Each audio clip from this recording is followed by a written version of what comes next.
Então, retomando a sessão do dia 2/6/2020, parte da manhã, a sessão de 9 horas, se iniciou às 9 horas, retornando da pausa às 11h21, com a presença dos conselheiros João Maurício, Wesley Rocha, Kleber, Fernanda, Paulo, Wilderson Boto, Fabiana e eu, Sheila.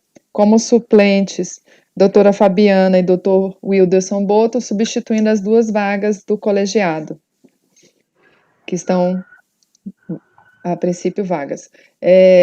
Retomando do item 34 da pauta, com relatoria do doutor Kleber, Governo do Estado de Sergipe, Justiça Estadual.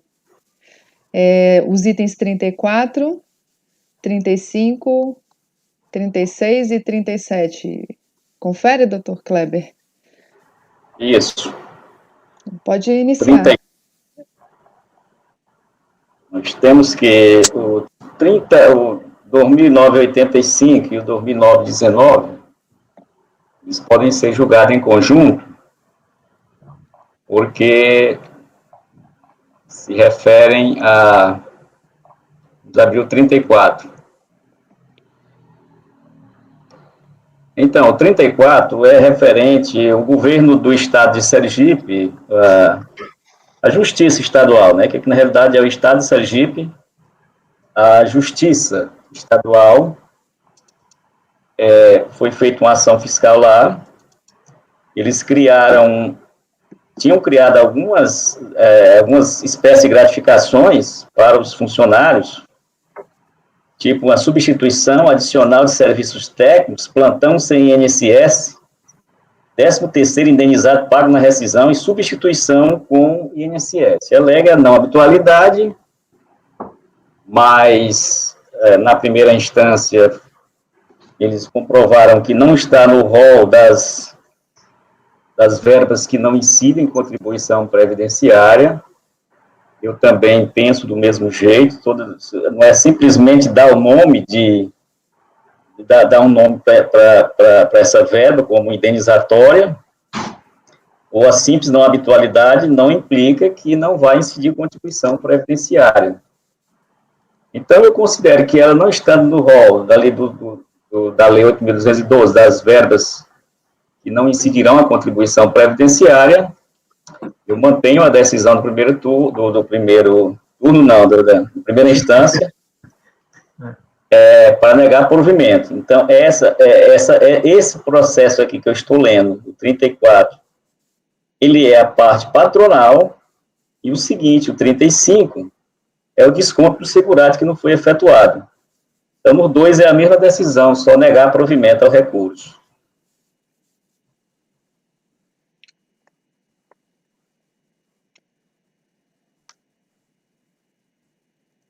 Ok. Doutor Kleber, eu fiquei só na dúvida. Pelo que eu entendi, as verbas são essas que estão aqui no relatório, né?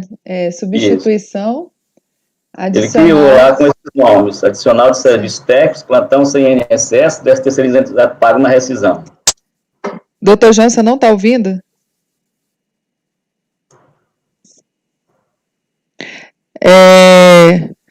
Plantão sem INSS, essa gratificação natalina indenizada também entrou? Entrou. Mas esse aqui não seria o caso de 13º indenizado? Pago na rescisão, eu não encontrei em lugar nenhum que ele seja, que não incida a contribuição previdenciária. Seria o 13º proporcional, não é isso? É o pago na rescisão aqui, porque aqui na realidade não se trata dos funcionários que são do INSS, né? Sim. Ok. Alguém tem algum questionamento? Então, o relator está votando... Só negar provimento ao recurso. Para negar provimento ao recurso. Como vota, doutor João? Tem que ligar seu áudio. Não está saindo o seu áudio.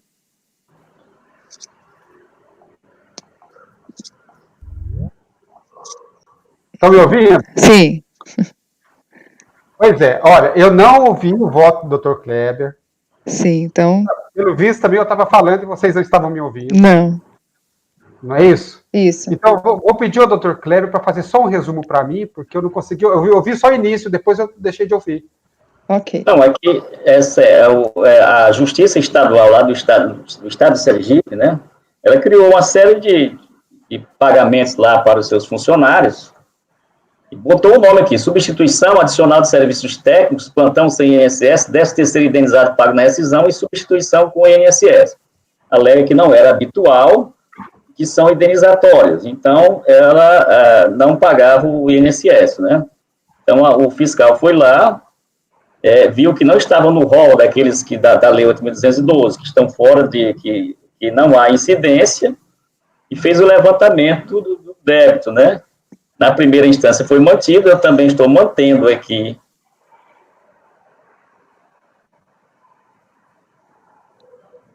Dr. Kleber só congelou. Congelou. Mas eu já entendi a matéria. Dr. Kleber, tira o vídeo e coloca novamente, por favor. Ou então, dá um F5 aí, um atualizar.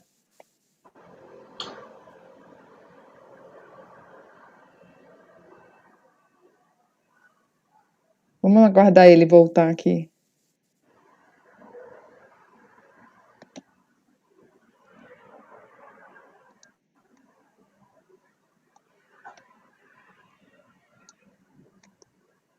Lembrem de ajustar a resolução para baixa quando sempre que sair e voltar. Caiu aí. Sim. Então, doutor João, como vota?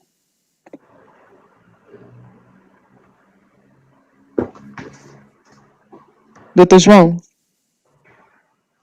Agora o doutor João não está escutando. Doutor João?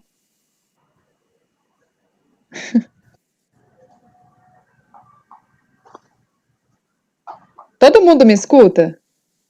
Sim? Manda no chat para ver se ele lê.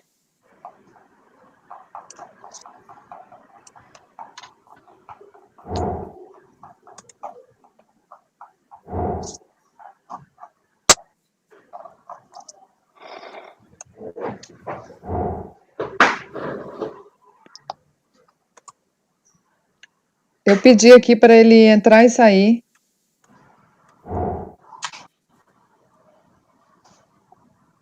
Como sugestão, se é que me permite, acho que quando de repente a gente não conseguir, a gente pode avisar aqui pelo chat, né? É porque eu não posso. Estão me ouvindo agora? Sim. Sim. Ok.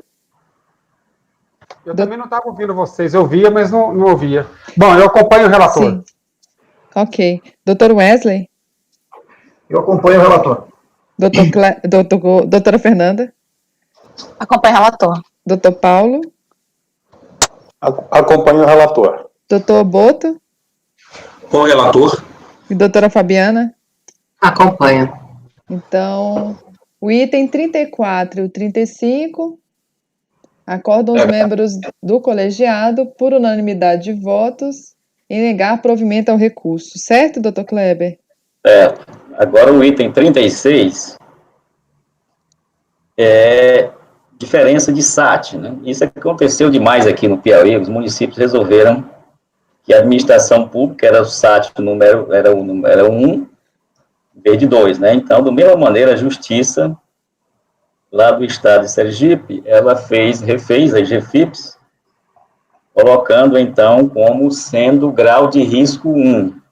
Mas eu botei claro aí que no decreto 3048/99, e uma das alegações é que o decreto não poderia ser regulamentado por decreto, mas a questão de justiça, está claro aí no meu voto, ele é 2.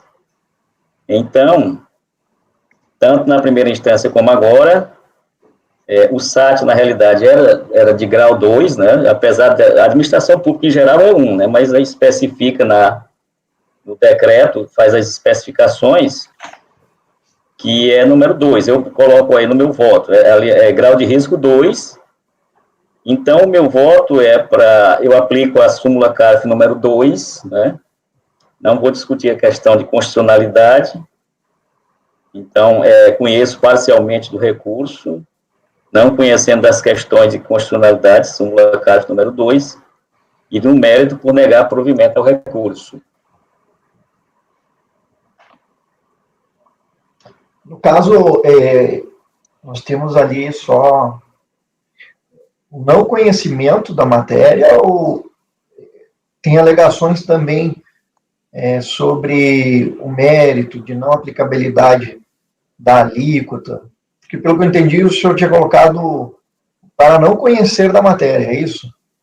Isso, da constitucionalidade.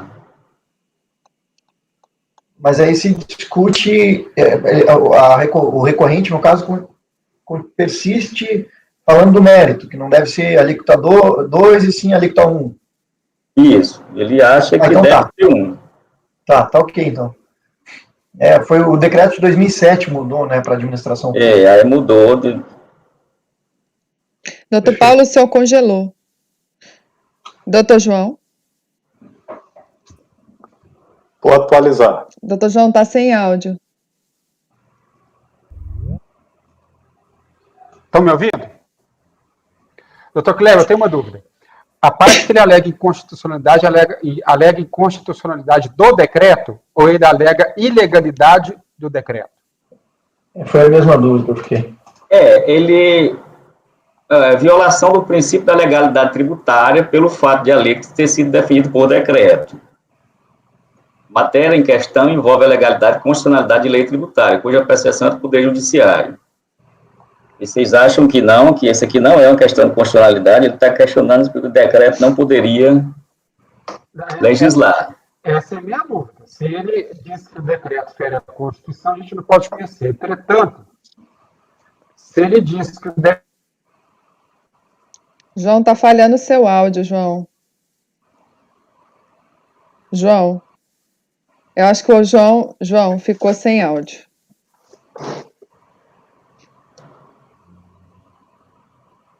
Vocês estão ouvindo o João?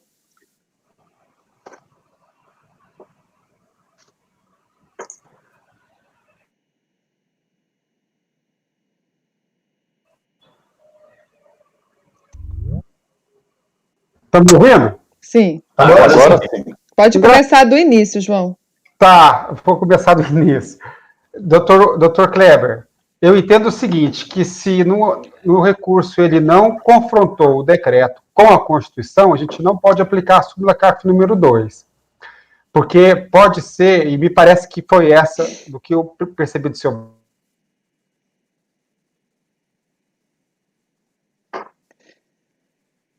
Ele não está vendo.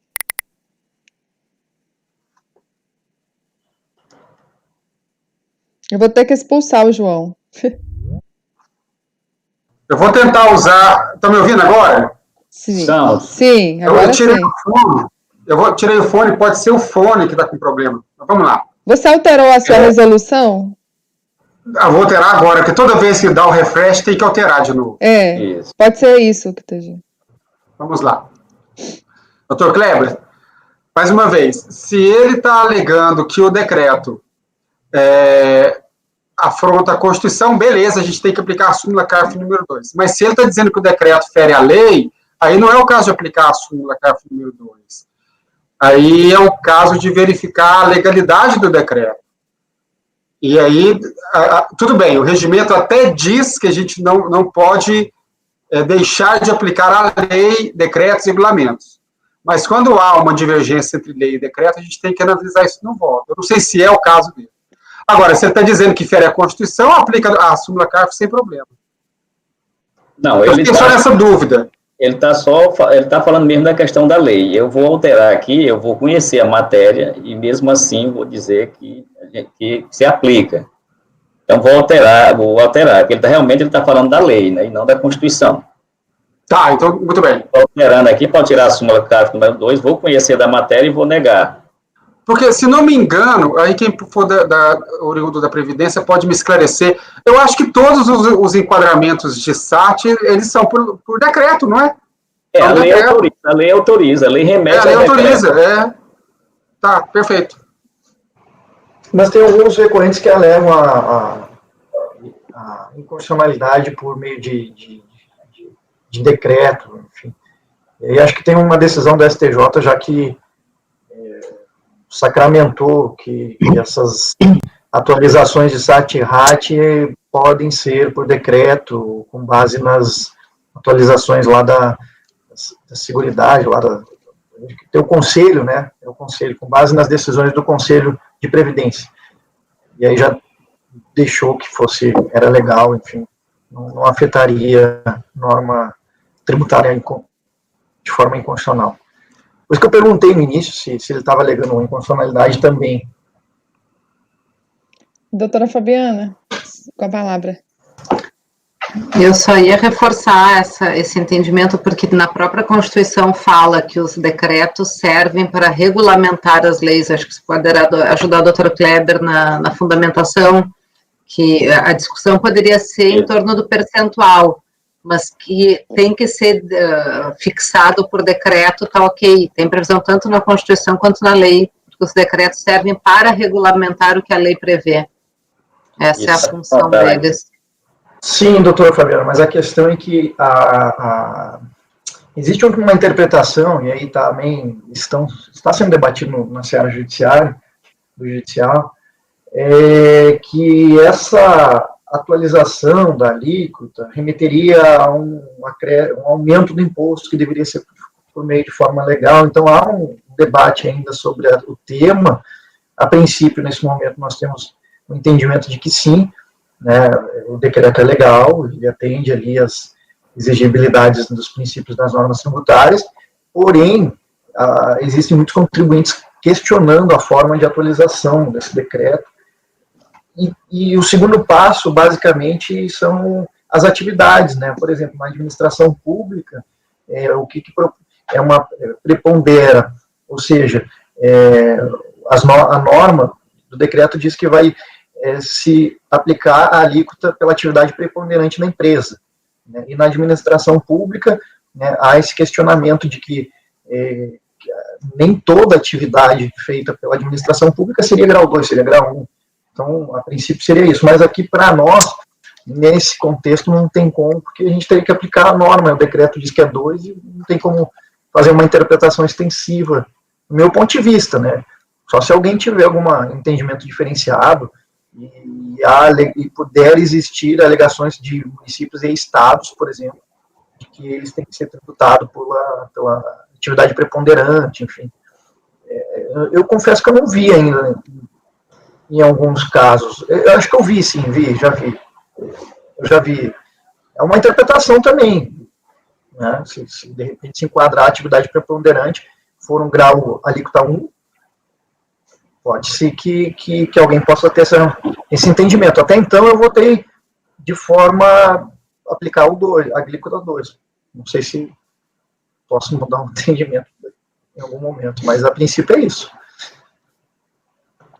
E no decreto está claro, justiça 2, né? Aqui é a justiça estadual, né? Então, eu estou mudando o voto para tirar a questão do não conhecimento, vou conhecer todo, e negar provimento. Vou desenvolver a questão do que pode ser feito por decreto e vou negar provimento ao recurso. Doutor João, só quer falar? Não está com o microfone ligado. Não quero falar, não. É que estava a mãozinha levantada aqui. Desculpa, eu deixei a mão para cima.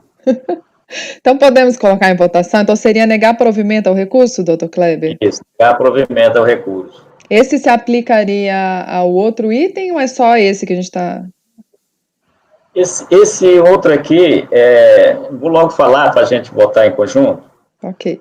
Ele porque o prédio da Justiça também fez a desinsetização lá do prédio e não fez a retenção dos 11% dos contribuintes individuais. Isso as pessoas não entendem. Se você contratar um cara para capinar, a empresa contratar uma pessoa para capinar, é obrigatório fazer a retenção dos 11% até o limite do salário de contribuição. Então, a Justiça Estadual não fez a retenção dos 11% e o fiscal Então, lançou aqui o valor de desintetização, né?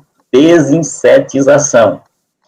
Então, também negando provimento ao recurso, porque é devido. Ele não fez a retenção, então ele a própria lançou em nome da Justiça Estadual de Sergipe.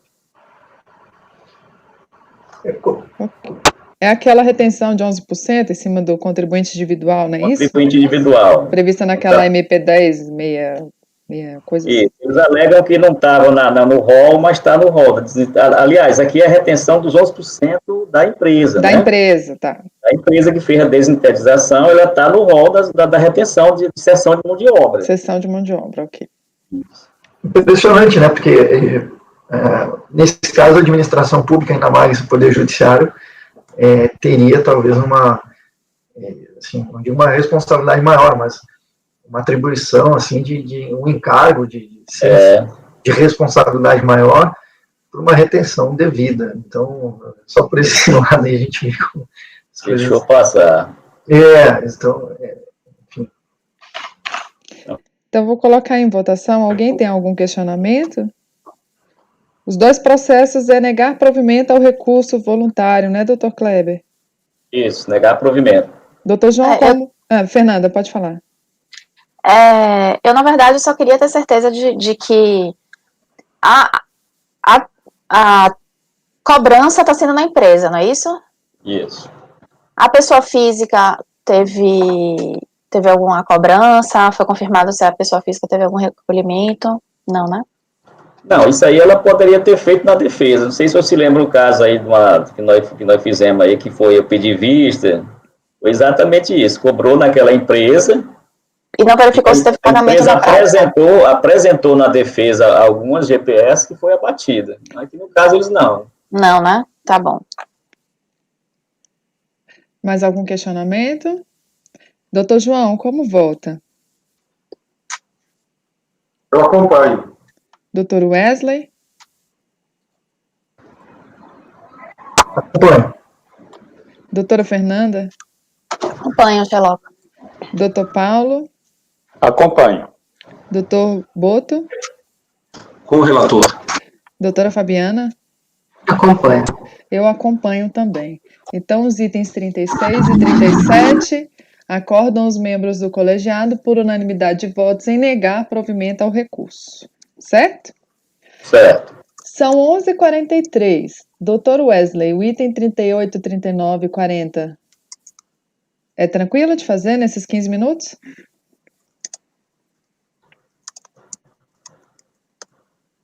Não estou ouvindo o seu áudio. Doutor Wesley, eu estava abrindo aqui. Uhum. A princípio, eu acho que é assim, tá? Eu tô com eles abertos aqui, deixa eu ver se... a princípio, sim, ele tem algumas questões de fato, mas não é tanto... na verdade, só deixa eu ver se de repente, Sheila, eu não estou dando provimento em algum aqui, porque me parece, meu Deus, que tem um desses processos que eu estou dando provimento, e é uma questão que vai gerar talvez um debate. Mas esses aqui não são cessão de mão de obra mesmo, Tá. E eu acho que dá para votar sim. Então vamos colocar em votação, então, vamos começar? O item, então, só para ficar registrado na gravação, 38, União dos Executivos da Baixada Santista, 39 e 40. Deixa eu só pegar aqui, 38, 65. Bom, então, nós temos aqui um recurso voluntário da recorrente União dos Executivos, e contra ela foi lançada as contribuições previdenciárias incidentes por mão de obra aplicadas... Só uma questão. Só um minuto, gente. Oi? Diga, Ana Tereza. Eu não estou achando, Só um minutinho, processo. gente. Ana Tereza? Vocês não estão achando o processo? Não, o acordo. Ana Tereza, pode doutora falar. Sheila, Sim. doutora Sheila, a rede aqui no CARF caiu. Doutor Wesley, preciso só que o senhor recomece, né? O seu processo. Começa da parte do Dr. Wesley? Tudo? Sim, eu acho que realmente eu acabei deixando de Eu coloquei só na pasta ali e esqueci de colocar o voto. Espera aí que eu vou colocar rapidamente aqui. Ok. Tá, então eu vou iniciar a gravação. Iniciar a gravação a partir do item 38, 39 e 40. Correto? Ok. Ele vai demorar um pouquinho, porque é demorada essa... Mas já está chegando aí, peraí. Já iniciou? Já mandei, já. Não, Ana Tereza, reiniciou? Então, Já. só reiniciando a gravação da sessão do dia 2/6/2020, às 11h46, a sessão da parte da manhã, às 9 horas, iniciou a sessão. Presentes os conselheiros João, Maurício, Wesley, Kleber, Fernanda, Paulo, Wilderson e Fabiana. Como suplentes, o doutor Wilderson e a doutora Fabiana, substituindo as duas vagas ausentes do colegiado, retomando do item 38, 39 e 40 da pauta, União dos Executivos da Baixada Santista. O processo já... Opa, desculpa. Com a palavra o relator, né? Perdão, Sheila. Hoje o processo, os votos já estão na pasta, tá? Ok, doutor Wesley. Deixa eu confirmar aqui. Então, eu inicio o voto ali pelo final 2009-65. Todos conseguiram acessar o voto? Aí, só para confirmar. Paulo, você conseguiu acessar? Eu estou abrindo ainda aqui. Tá. Eu vou lendo enquanto isso, e aí qualquer coisa... bom, então, nós temos aí o recurso voluntário apresentado pela União dos Executivos da Baixada Santista, que teve o auto de lançamento referente a contribuições previdenciárias incidentes sobre mão de obra, aplicada em serviços de transporte de passageiro não retidas e não recolhidas à época dos fatos geradores, que são constantes ali do período de apuração de janeiro de 2005 a dezembro de 2005. Nas suas alegações, a recorrente afirma que, além de ter reiterado as alegações de primeira instância, ela afirma que não houve a caracterização da cessão de mão de obra, alegado nos autos, falta de preenchimento dos requisitos para a ocorrência da cessão de mão de obra e pede anulação do auto de infração, né? Ela alega ali, no seu recurso também, que o serviço de transporte de passageiros da Baixada Santista para a Grande São Paulo, bem como os motoristas que realizam o serviço, pertencem às empresas contratadas, não havendo em momento algum a utilização de veículos de tomadora do serviço, o que descaracteriza a hipótese de ocorrência da cessão de mão de obra. E conforme o relato da própria fiscalização, as empresas contratadas deixavam determinado número de ônibus com motoristas à disposição dos associados da impugnante. Dessa forma, um dos requisitos para a ocorrência da cessão de mão de obra não estaria preenchido, segundo a recorrente, ou seja, o fornecimento de mão da própria mão de obra destinada à condução dos veículos da propriedade da impugnante. Aí eu passo, então, esse é o relatório, viu, presidente? Ok, pode passar o voto. Eu passo ao voto, faço algumas considerações da autuação ali, sobre a cessão de mão de obra que deveria ter sido retido os 11%, colaciono toda a jurisprudência devida ao caso, e cito também o artigo 209 do decreto na vigente à época, 3.048, de 99, que determina que a operação de transporte de passageiros, inclusive no caso de concessão ou subconcessão, era devido e obrigatório o recolhimento de 11%. Dentro do relatório fiscal, foi constatado que a associação tem como objetivo transportar profissionais e estudantes que residem em toda a Baixada Santista, até a cidade de São Paulo, e municípios que compõem a Grande São Paulo, com o menor custo possível, criando desta forma uma rede viária que integre as cidades da Baixada Santista, sempre utilizando empresas idôneas e que tenham como princípio a ideia de parceria e qualidade de serviço. A origem das contribuições devidas é proveniente às importâncias constantes do livro diário que for levantado, das notas fiscais apuradas, dos transportes e recibos de pagamento, bem como informações constantes de sistemas informatizados institucionais da associação. Pois bem, aí o relatório fiscal, no item 7, ele vai fazendo o levantamento entre os 7.1, 7.2 e 3, de todas as notas fiscais emitidas das empresas que tiveram vínculo jurídico com a recorrente. E aí, quanto a esse tema específico, a recorrente apenas argumentou de forma sem produzir provas necessárias meras alegações recursais, uma vez que o contrato social da recorrente e as notas fiscais comprovam a ocorrência da prestação de serviço ou cessão de mão de obra, ainda que tenha ocorrido de maneira informal as contratações dessas, sendo constatada a ocorrência do fato gerador pela fiscalização e em fatos narrados. Aduz a recorrente que não teria as características da incidência da cessão de mão de obra. E aí eu coloco aqui que, nesse sentido, os serviços descritos estão lá no dispositivo já citado, somado às notas fiscais juntadas ao processo, deve haver necessariamente duas situações somatórias para sua exigência da retenção legal dos 11%, que possa ser enquadrado na norma legal. Haver necessariamente a efetiva ocorrência da cessão de mão de obra nas dependências da contratante e de terceiros, nesse caso, os próprios veículos, né? E os serviços estarem efetivamente descritos na norma legal. Por fim, o quesito continuidade deve fazer a característica do contrato estabelecido, ainda que de forma informal, nesse caso. Cito aí a doutrina, jurisprudência, a própria legislação, e não fez, no meu ponto de vista aqui, prova contrário ao que foi lançado pela fiscalização. E aí eu voto por reconhecer do recurso e negar o provimento.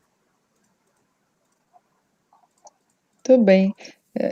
Então, a questão é um caso de cessão de mão de obra, há previsão legal para a atividade que foi levantada, a questão da cessão de mão de obra, né? As provas dos autos indicam e comprovam que houve a atividade prestada sujeita à cessão de mão de obra, então o relator está votando para negar provimento ao recurso. Alguém teve alguma dúvida, algum questionamento, algum debate?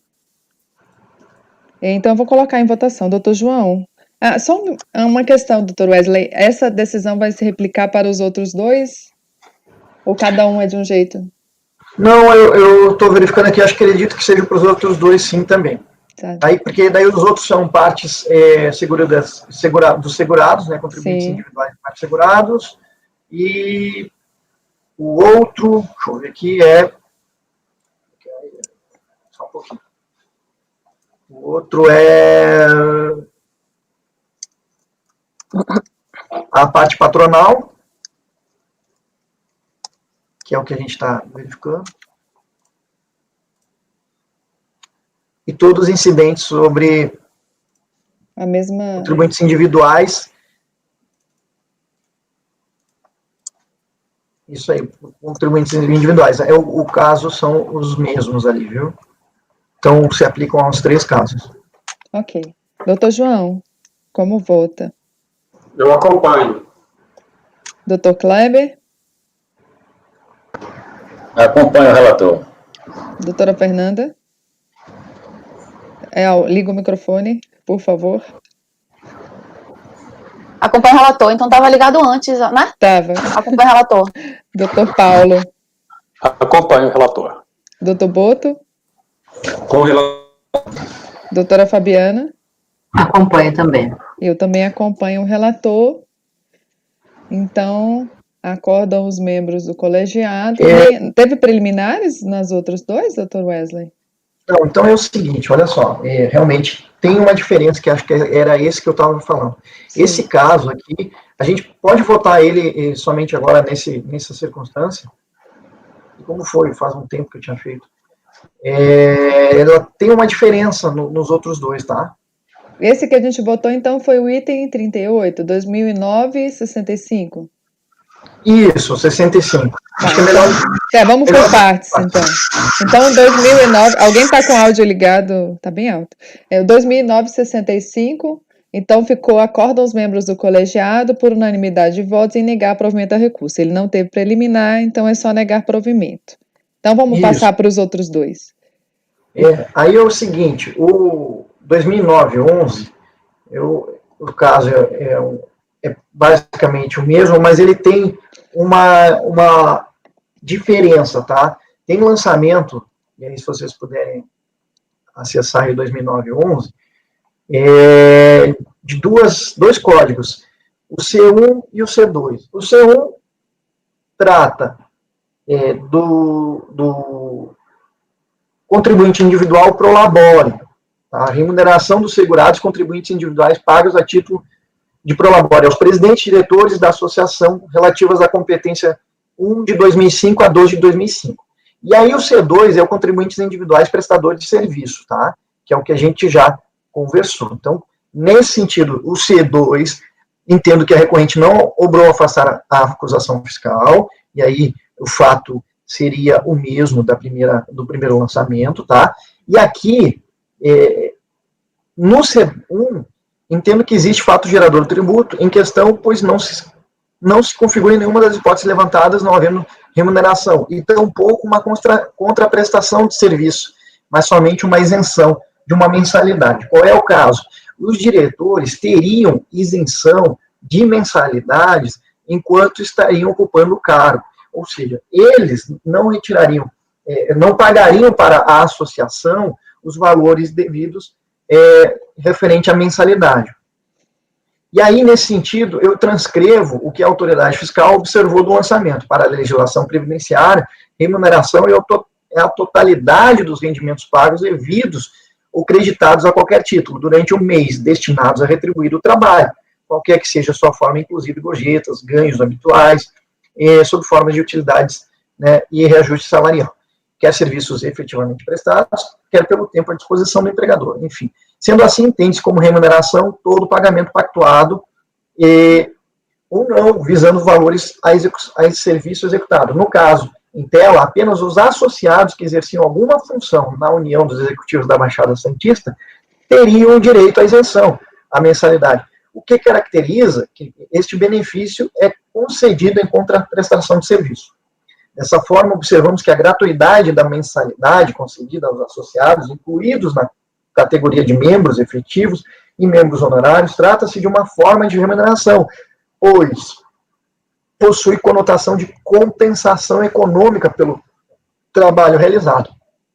Sem dúvida, trata-se de uma vantagem econômica adquirida pelo trabalhador, pois, de outro modo, teria ele que despender suas próprias reservas para adquirir a referida utilidade, de forma como concedida tal vantagem representa um acréscimo patrimonial pela prestação de serviço a associados.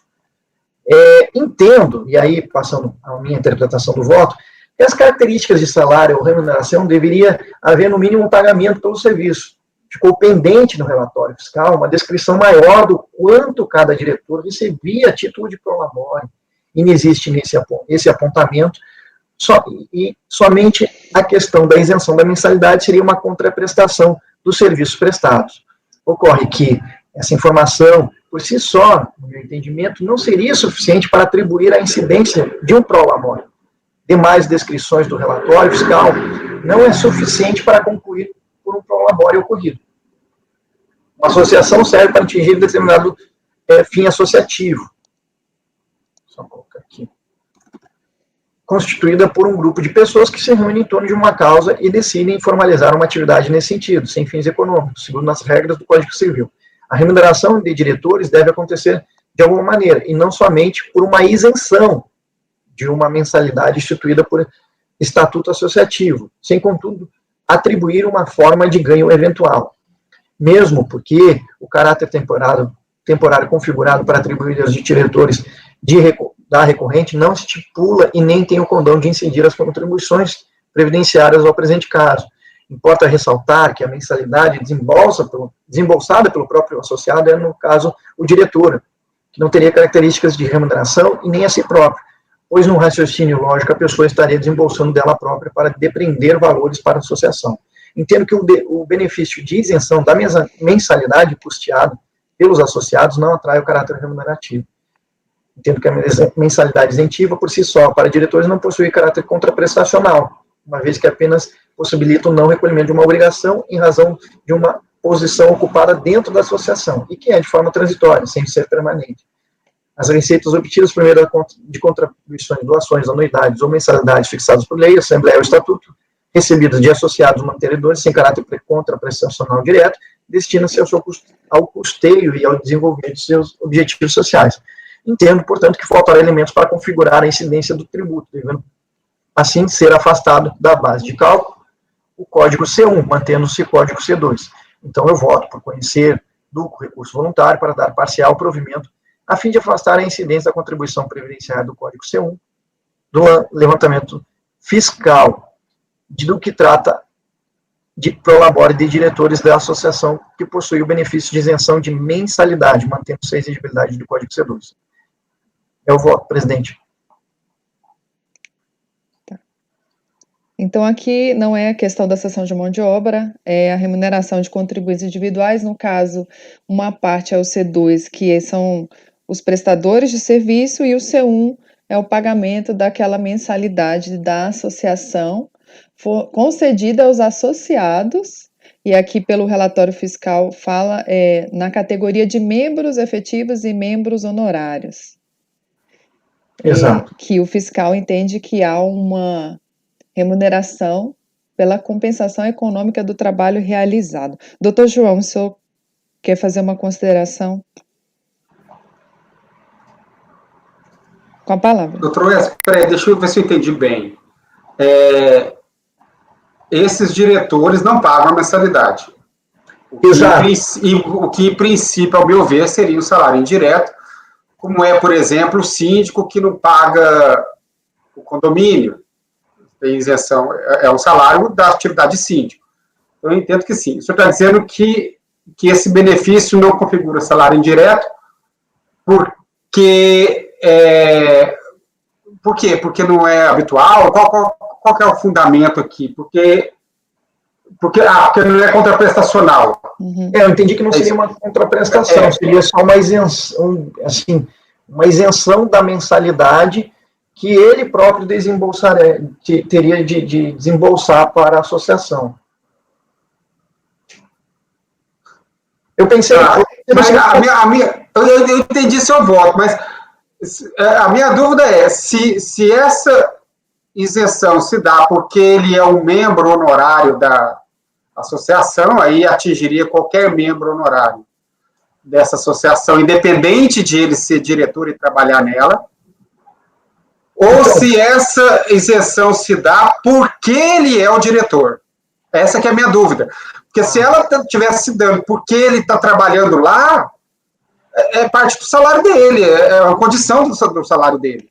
Doutor João, agora, se é porque ele tem um título diferente lá, é um honorário, e isso o estatuto permite que esses honorários não paguem a mensalidade, aí eu entendo que não haveria mesmo a remuneração.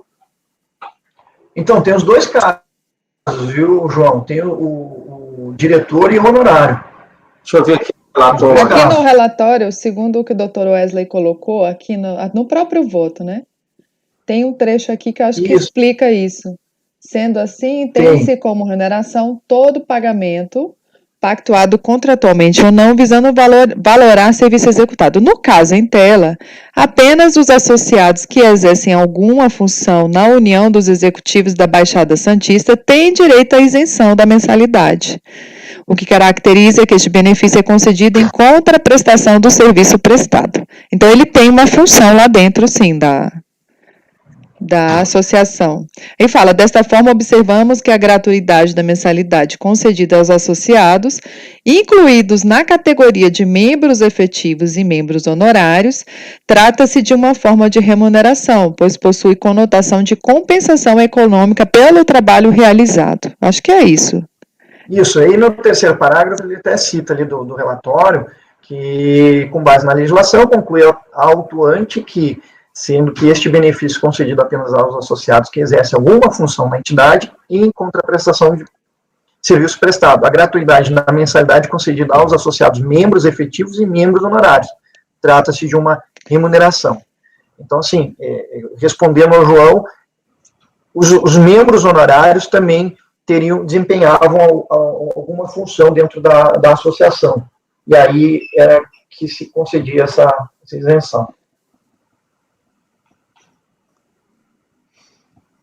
Só uma ponderação, me parece que a isenção não é pelo fato de ser membro honorário, e sim pelo fato do serviço prestado. Pelo que está no relatório, entendeu? Sim. Sim. Eu também entendi. Esse é exatamente o ponto.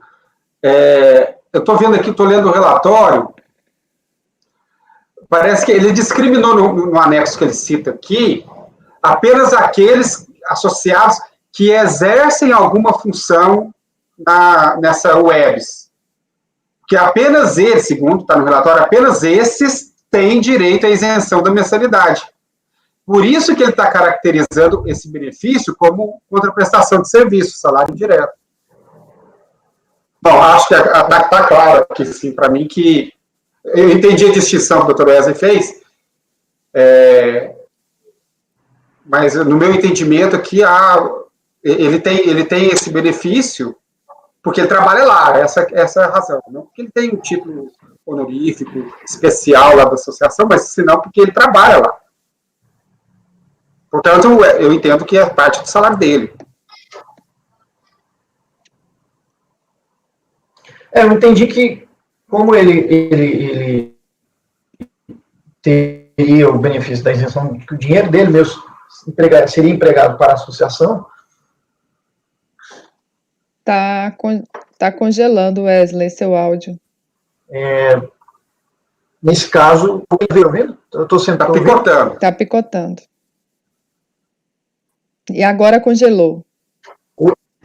Isso é internet. Ixi, agora, eu vou dar um F5 aqui, peraí.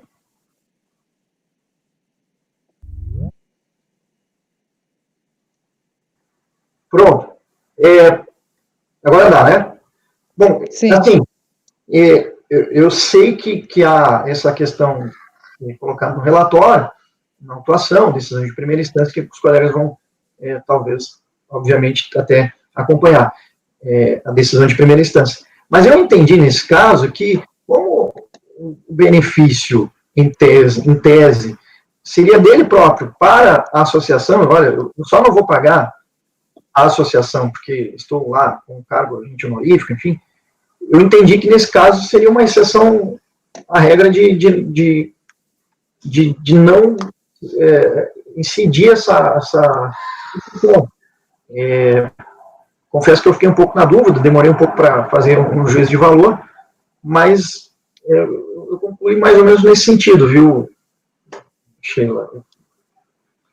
A princípio, eu vou manter o voto, tá? A não ser que... Enfim. Ok. Tá meio que entendimento, tá entendido, assim, a matéria de fato, né? Sim. Tá.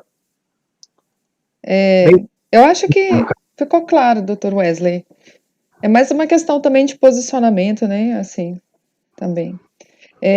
Alguém tem mais alguma discussão, alguma dúvida? Posso colocar em votação? Doutor João, como vota? Eu vou abrir divergência para negar provimento. É só essa matéria, né, doutor Wesley? Assim, a outra... Não, na verdade, eu estou dando parcial provimento, né? Sim, nessa eu abro divergência para negar provimento. Isso. Porque o outro é igual ao outro processo que a gente votou. Aí é o seguinte... O outro eu creio que deve ser o patronal, né, não? Isso. O código C, eu tô... Tá mantendo. Da matéria, eu estou dando provimento, parcial provimento, no caso, para o código C1. O C2 eu mantenho. Então, seria abrir divergência... Para negar provimento. Negar provimento. Integral, né? Integral. Isso. Tá. Então, como vota Dr. Kleber? Dr. Kleber, abre o microfone, por favor. Acompanha o voto divergente. Tá. Doutora Fernanda? Acompanha a divergência. Dr. Paulo? Acompanha a divergência. Dr. Boto? Com a divergência. Doutora Fabiana? Liga o microfone, por favor. Eu vou acompanhar o relator. O relator? Eu vou com a divergência. Então, vai ficar por maioria de votos em negar provimento ao recurso.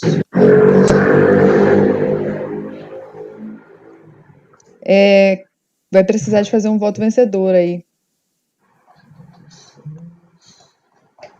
Esse Wesley foi o 39, né?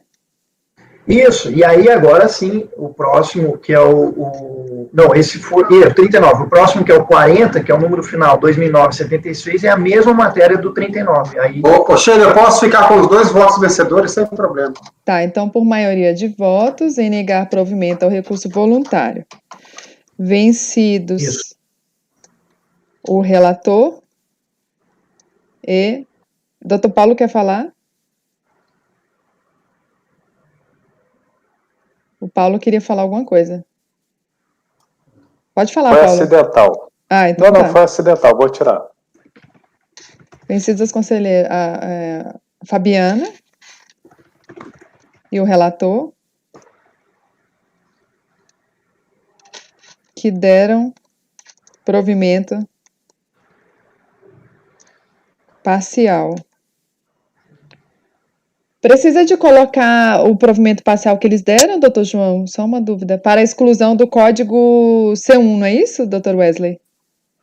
Não precisa nem colocar parcial, é só dizer assim, maioria de votos negar provimento, vencidos o relator e a doutora Fabiana, que deram provimento na matéria tal. Tá, é o relator e a Fabiana, né?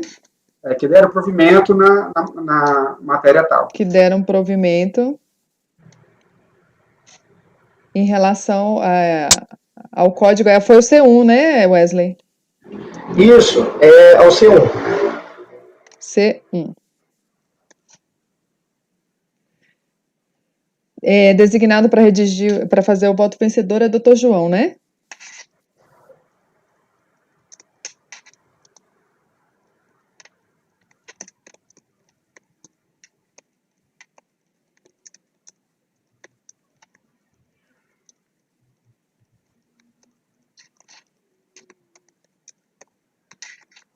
Doutor Wesley, esse mesmo dispositivo vai se repetir para o 40? Exatamente, é o mesmo Não dispositivo. teve preliminar nem nada, né? Não teve preliminar. Ok. Então, maioria de votos, negar provimento ao recurso, vencidos o relator e a Fabiana, que deram provimento ao código C1.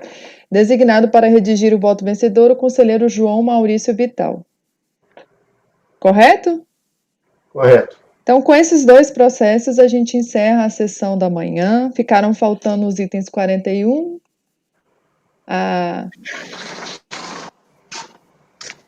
ao 51. Acho que ficaram uns 10 processos, né? E aí pode encerrar a gravação, tá, Ana Tereza? Retorno às 14, né? Retorno às 14 horas, tá, pessoal? Quem tiver voto para colar, eu sugiro chegar uns 15 minutinhos antes aí para... Presidente, a gravação foi interrompida. Ok. Bom almoço para vocês, então. Bom almoço, pessoal. Bom almoço, pessoal. Até já. Bom almoço para todos, até